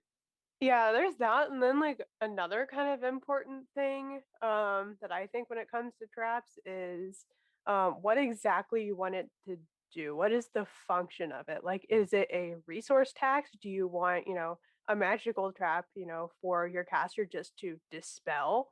So okay, that uses a spell slot, or okay, this is gonna take some hit points, which then would probably take some type of healing resource or something like that. Is that what you want to do, or is it something you want to have time more as a resource, like something for your players to sit and think through or maybe argue about or that kind of thing? It just highly depends on what exactly you want the trap to accomplish, I think, is another very important point. And I think just super quick, the thing you can do is kind of like add on to that. I talked about earlier, like giving space to kind of like get rid of dungeon fatigue. Not every single thing that happens in a dungeon needs to be some super intense challenge. Like Ty mentioned, sometimes you just want your players to feel like heroes. So sometimes you just want to give them that thing where like either the party as a whole or one specific party member can shine. Like having a trap that's very, very water-based when one of your party members can breathe underwater. A great example is in a Tavern Tales we ran, I think the one Michelle ran, where there was that one trap where like the key to get out was just in that room full of water. And that like could have been a very complicated thing where all the players had to like swim through and take con saves to not drown and all the other complicated stuff. Or you had the one mermaid character just say, "Oh yeah, I can breathe in the water, go in the water, become a fish, and just like go get the thing and get out." Like that took maybe 5 or so minutes of like role play and talking, but it gave the players a necessary pause. Just go, all right, let's just take a minute and chill and talk and have some fun RP, make a joke or two. But it's a necessary pause. So sometimes your traps, they can be like resource taxes, but sometimes the resource is like, again, like you said, just a little bit of time. They don't have to like necessarily get a heal out or like even spend a spell slot. Just give them a thing where like one party member or even all of them can just do a really cool thing real quick. Long pit trap. If they come up with some funny thing where the rogue's like, "Hey, I'm gonna jump up to the ceiling and hang a rope and then swing across and then throw it back so the other party member can grab it one at a time." Don't even make them roll like one check each and just describe them doing it. Just give them that cool moment of like teamwork and hero. Like sure, you could think about the mechanics of like, all right, I need you to do dexterity, I need you to do acrobatics, I need you to do trap checking, I need you to do tool making. Just have them do one roll and just have them describe it narratively and role play it out. Just give them that moment. Just sometimes the trap is just that, you know? Oh, 100%. And I will say before I get into building on your ideas, one thing we haven't touched on is you think about the monsters who are here again, because that informs what is happening. I'll use the Delian Tomb that I ran because that was a dungeon that was primarily patrolled and run by goblins. And there was one trap on the stairs that notes that is a weight-based trap. A goblin can go over it just fine. But your players, if they aren't playing like a gnome or a halfling, are going to trigger that, and they'll see a goblin running harmlessly down a set of stairs and think, "Oh, fine, no traps there." Their paranoia brains will switch off, which is how traps should work. Yep. There are traps; they are not meant to be obvious. They can 100% be in Indiana Jones, where you can see, well, even then, Indiana Jones is just like a empty hallway. Where like the stuff was on trap and you see the old skeleton there or something, like you notice the impacts on the walls from the darts. But I hate to bring this up because but one of the things, FoXXii, you're talking about is like have your players feel special in these moments is like the stages to get to the Sorcerer's Stone in that Turf book. But one book we discovered in the wild in the one book that no one ever wrote, but it was really important to my childhood. But now I can like understood it and grown with it and grown past certain people associated with it. Anyway, but like that whole thing was like, oh, this is like basically it was a nature check, like an agility check, a logic puzzle, a performance check at the beginning. Like it's just, you can see and break it down very easily into, okay, well, here's your situation. It's not a combat encounter necessarily. You have a goal you can get to non-lethally. You can certainly try and fight it. There's a lot of different ways. I assume a lot of people could have gotten through it, but your players each have a certain specific way they know they can handle this and get it done. And that makes them feel special, like their progression and growth mattered, that they're a valued part of this party rather than just a hanger-oner who occasionally can heal them or something. I don't know. Yeah. Like when I was designing Seven Sons is a homebrew campaign. Like it's not a setting that like I pulled from a book or anything. I'm kind of just like writing it as I go, honestly.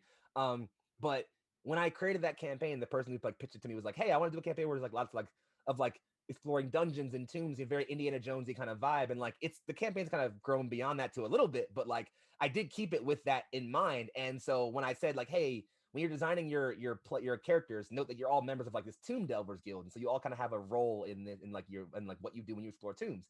And we had 2 players, Sir Hex Zanari was a bard, and then my friend Michelle's Mitsukoto, who was like who's a wizard. They're both kind of like archaeologists, studiers of like different relics and things like that. And so in the first session, I gave them a dungeon, and the opening to the dungeon had a puzzle to it. It was very, very simple. Just like they had to put like blood, gold, and water in a well. But rather than like making that a complex thing, they had to kind of like test it and figure it out. I had it so that there were these 2 large statues in front of the door and then in the well. And then I had their characters all kind of roll checks. And I described like, hey, Zanari and Mitz, your 2 characters, as archaeologists, you've explored different symbols of travel gods and trading gods, and you kind of recognize some of the trappings on these 2 gods as these 2 travel gods who typically people would offer sacrifices of blood, gold, and water to for safe travel. Like Ricky and Tiki, I believe. Yeah, exactly. And like that was a very simple thing where it was just like, I can give the impression find of like Tombo later. their characters matter. Like they had like the not just like their, you know, like the things they've learned in the campaign, but the backstories and the ways they've built these characters and who they are has relevance. Now as simple as like literally to me just like having them roll a check and then me as a GM saying, hey, your character would kind of know this thing. How does that play out? Letting them talk through that, you know, letting the character, and again, shout out to Sir Heck and Michelle for always playing these moments great.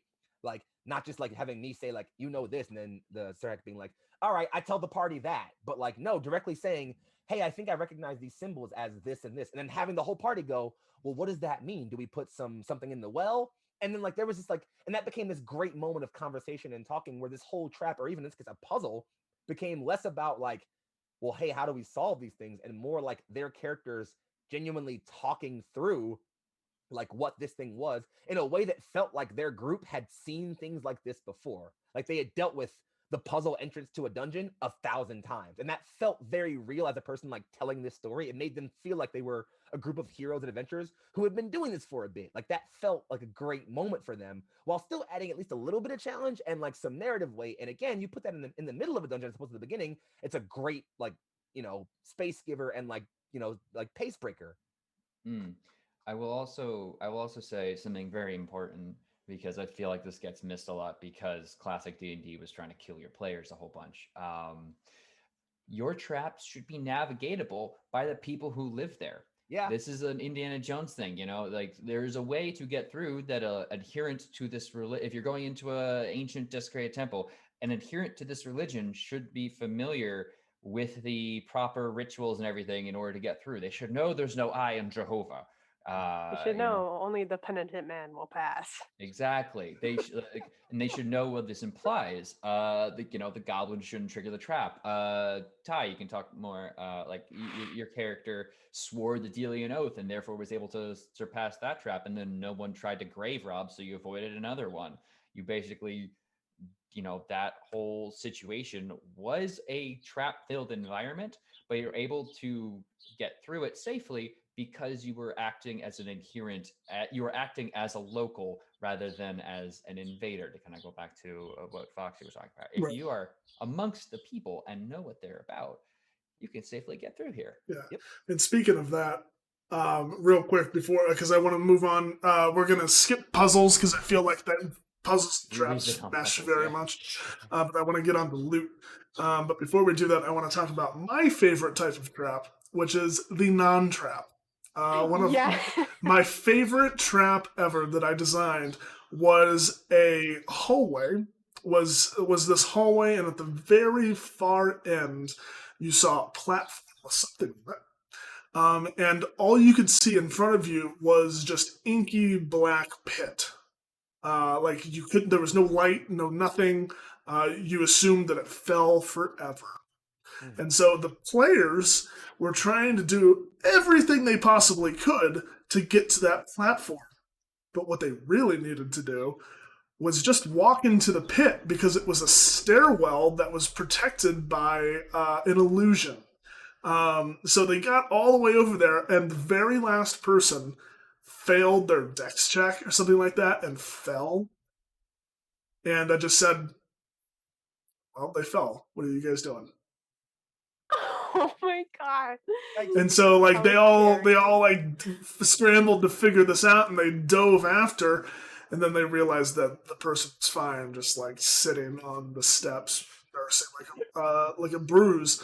And it was like this very clever illusion gave the BDG a lot of time to prepare what they needed to do or something like that, and it's really fun seeing the duped faces, and it's a really interesting thing, making your players take that like leap of faith. Yeah.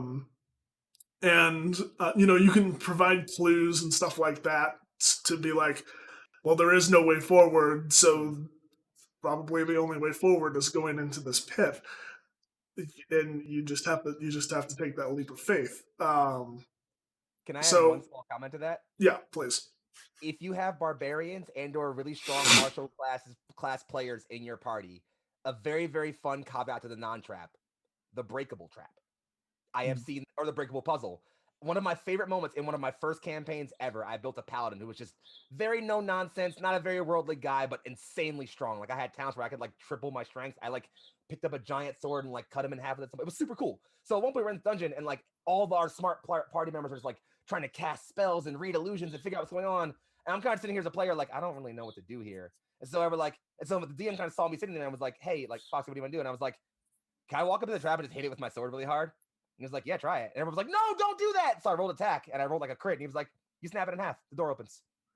And I was like, oh, cool. Let's keep moving. And like, that moment felt really good for me because to build a character who like was very just no nonsense, not very time for like the bullshit, to just be like, oh my God, I'm bored. Okay. And just hit it.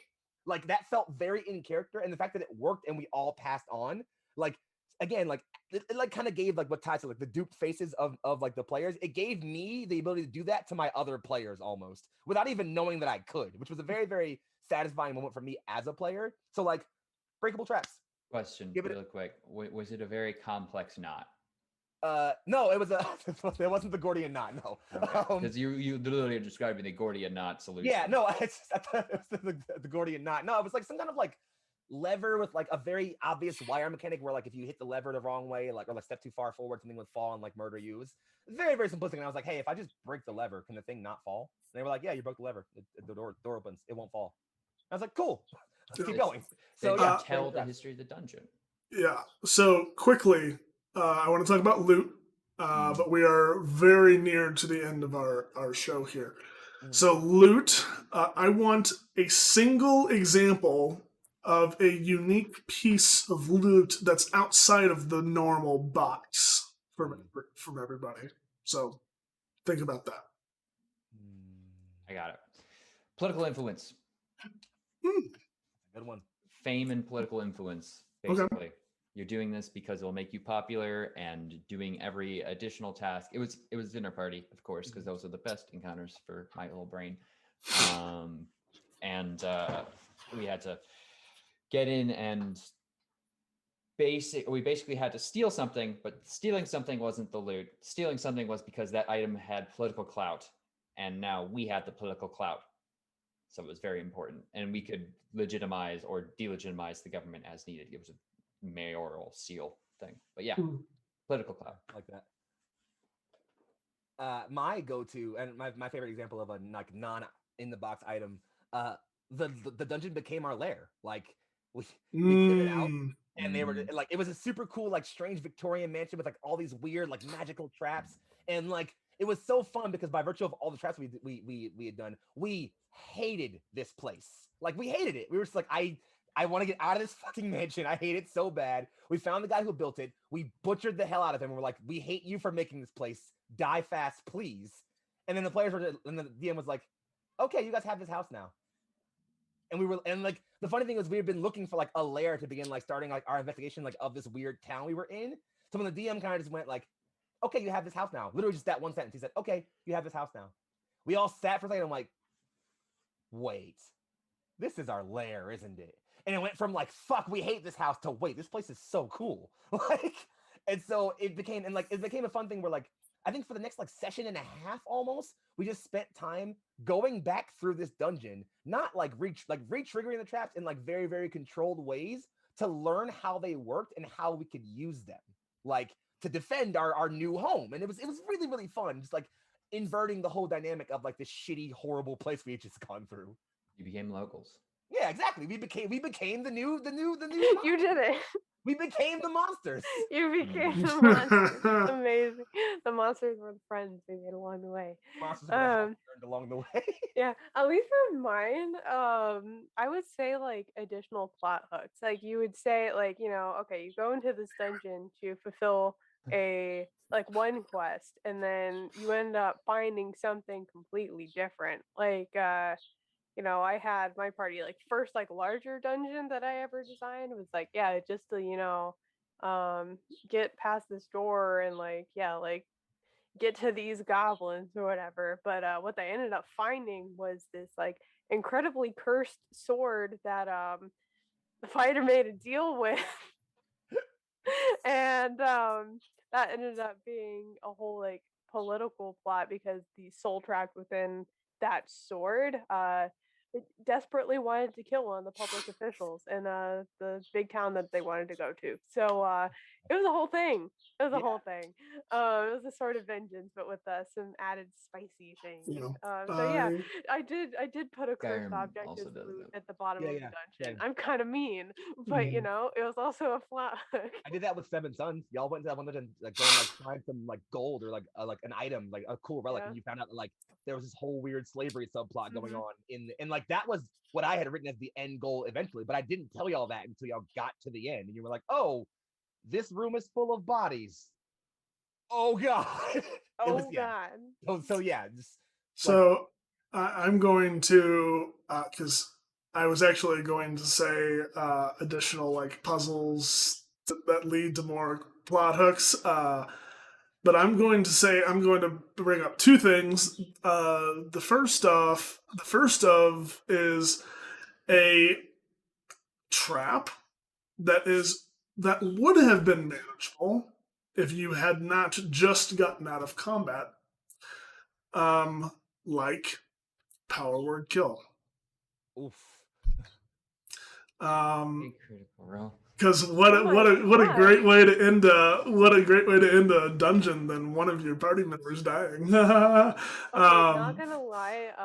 Because of a particular combat in Dungeon of the Mad Mage, like I was 6 hit points away from getting disintegrated, and I was terrified.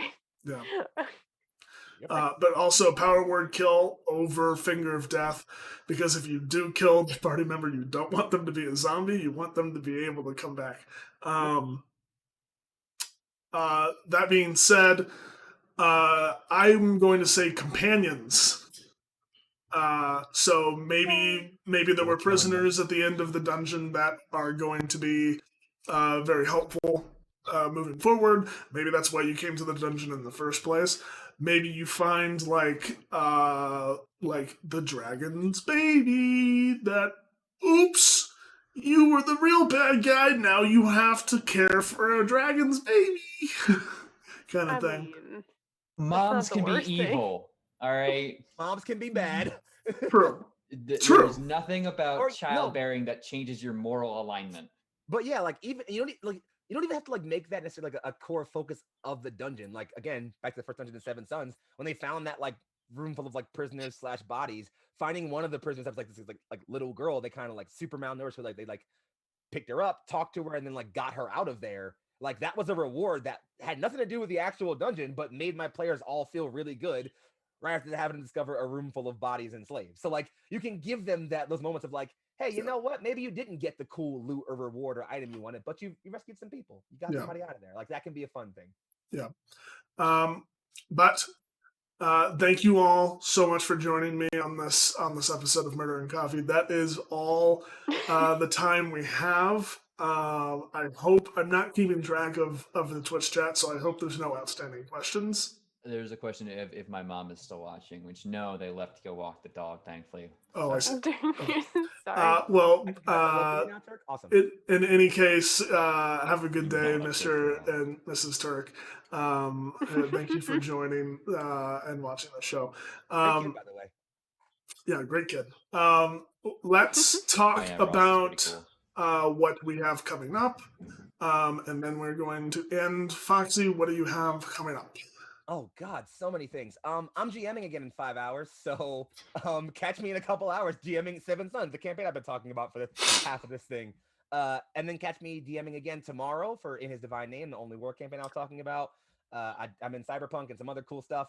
Additionally, now that's finally working and we have all 6 of our players, be on the lookout for Core Hearts, our very anime-inspired Overarms campaign, which we will hopefully have an episode of out in June. Stay tuned for that. Turk's in it. I'm spoiling that, by the way. I'm so excited. We're brothers. It's gonna be great. I'm so excited. I'm so tired. Yeah, it's In gonna the be so game. great. So like, that's really the biggest thing I'm like working super hard on is like all the prep for that. We're gonna like guide to do music. We're gonna work on like a whole OST for the show, like an opening sequence, all the crazy stuff. Pulling out all the stocks for that. So there's that we're working on. Catch me there. Other than that, that's really my EP's coming out soon. Whenever I stop being lazy. So stay tuned to my SoundCloud for that. I guess. Yeah, that's all. Hey, okay. Hey guys, it's me, Sir Hecklot. You can find me on Twitch now. I'm 3 streams in. Twitch, Twitter, Instagram, our lovely Discord, all at Sir Heckalot. Thank you for the shout out. Oh my goodness. In terms of what I'm going to be in next, I will also be in Seven Sons in like 5 hours. So be there for that.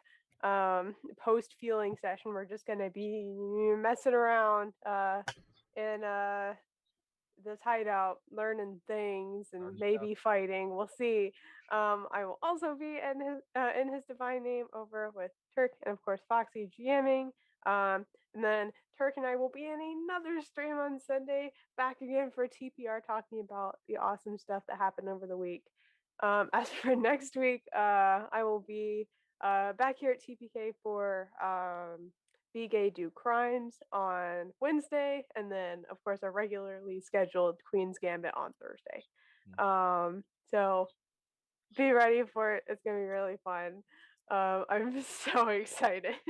The characters we have made for Be Gay Do Crimes are so good. It's going to be fantastic. If you want to see me play a very butch, flannel wearing, power tool wielding character named Mavis, just tune in. It's gonna be fun. But yeah, let's move on to Turk. Hey everybody, I am Turk, or you can find me on Turk Accented on Twitch and Twitter. I don't have a dedicated Instagram for that, so I will not plug that unless you wanted to see a bunch of very old photos of me with entirely too much hair and entirely too much ex-girlfriend. So that was, wow, okay. That was a lot. Anyway, powering through. If you want to see more of the things I do when I manage to stick both my feet directly into my mouth, you can definitely check me out, not tonight, but tomorrow over on Neon Lights, but only war as I make my love language explosions. And then obviously breaking down all the cool things, including this show right here with Told by Recap, where we are just big fans of all y'all making the amazing content. So yeah, beyond that, this coming week, I am putting it in my calendar right now because I want to lock it in. You can go find me. I think it's going to be on Zipper on Disney's. I'll put more details as they become available, but Zipper on Disney's YouTube, I am going to be helping him get hype out for Gadgeton's. I'm going to mess up the name, but Zipper on Disney's made a really cool Kickstarter. It's for a really good cause. It's now gone gold on DM's Guild. It's a bunch of really cool custom races, classes, ancestries, bunch of cool stuff. I personally wrote it's in a folk group background, based off of it's not a folk group like, guitars, but a type of human from a different custom world that I made. They're the Valorians. Very cool. Wrote some stuff. I basically just gave him a whole thing. But it should be a whole lot of fun. It's going to be a whole bunch of crazy classes and race combos and nothing you've probably ever seen before because it's all made up by people. Or maybe you have, and they're being unoriginal hacks, and I have no idea. But it should be a whole lot of fun. I know Noir's written stuff for us as well. And it's also for a really good, I don't know if you guys know the story, but to give it a really quick plunge, there is a guy who made a wizard, and his whole thing is he was traveling to different dimensions, and this is to raise money for a charity associated and made in his name. He passed of leukemia, and so it's a good cause. It's good content. My name's in there, at least. I think it should be. I paid money. But it should be a whole lot of fun. And of course, Saturday, we'll back into Barovia with Dark Echoes, Curse of Strahd, as I play Octavio, a fantastic entertainer. And that's really all I do. I just entertain people and harangue the party about such overly dramatic backstories. But of course, keep your eyes and ears open because there's a bunch of really cool stuff coming up and things I still need to officially throw my hat in the ring for, because I want to run some cool things for my friends, fighting mechs, killing gods, all the important things. Don't you worry, we still have to talk, Turk. We do have to talk. I really do need to talk to you. It's on my list of things I need to do. My little sticky note right here. And while we're on that, Sir Heck bringing up that damn Naruto supplement, you haven't escaped me either. We have to talk. But You haven't We're gotten gonna away talk. from me. I am going to throw it all the way back over to my guy. No purple wine. Thank you. I am Tyrant, your host for Murder and Coffee. You can find me on Twitch and Twitter at Dr. Tyrant. I will be in Roundhouse Omega this Monday with Oh, yeah, me FoXXii, too. where we will be having the second episode of this second season. The first episode was crazy, with a lot of intense roleplay and feelings and stuff. So definitely come check out us on TPK this Monday. I will be back for Dark Echoes a week from today with Turk. I'll be playing Winchester, my half-elf druid, who is just all sorts of messed up from the deals and dark powers he has consorted with. So we'll see how that turns out. And then very, very important to me, very big announcement. A week from this upcoming Thursday will be the first episode streamed of The Wrath of Many, my new 4-part miniseries that I am GMing. I'm very excited to bring this story to all of you. It is a apocalypse themed story that is going to be taking our party throughout 4 episodes from level 5 to level 20.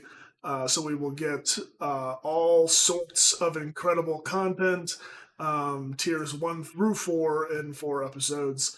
It's going to be a lot. Turk can attest that I am very excited, and Heck has already seen some of the ramifications to the I'm kind of sorry. pre-episode that we are doing. Genius I'm laughing. sorry. I know Uh, nothing, and I'm also hyped. I'm just Yeah. along for the ride. So we will also be having a kind of session 0 where we will be playing through the Quiet Year, or at least a modified version of the Quiet Year, where we will be kind of going through the year before the events that are going to be taking place. So that will be not streamed, but will be put on Patreon very soon, likely within the week. So if you're interested in seeing that before we start the series, definitely go check that out. But besides that, I don't have too many TPK streams, but I will most likely be streaming on my personal channel here on Twitch at Dr. Tyrant. Doing a lot of different games and stuff, so come check me out if you are interested. But that is all we have for our episode today. Yes, Heck. Hi. Get our boys to affiliate. Fucking Yeah. knew First off, that's super important. These two right here, I don't know where they are. I'm relative to me on screen, but Ty and Turk, both get them to affiliate. All 3 of them, and because Heck already has the followers, but all 3 of them need to be affiliate by like the end of this month. Like June is starting like soon. If they're not affiliate by the end of this month, I'm coming for you all in chat. You hear that? You understand that? We're making threats If you want now. problems with me, get to it. To my second Fuck your point. friends. This is a threat. To my second point, Ty, we haven't got you in a Neon Lights game yet, but we're working on that. Okay. Let me know. It'll probably have to be a one-shot or something because That's fine. I do have law school coming up soon. You have important Gross life and things, bad. but don't worry. We'll. But anyway, that is all the time we have. Thank you so much to my incredible cast for joining me. Thank you so much to the chat. And in the future, be sure to keep your coffee hot and your murders cold. Goodbye, everybody.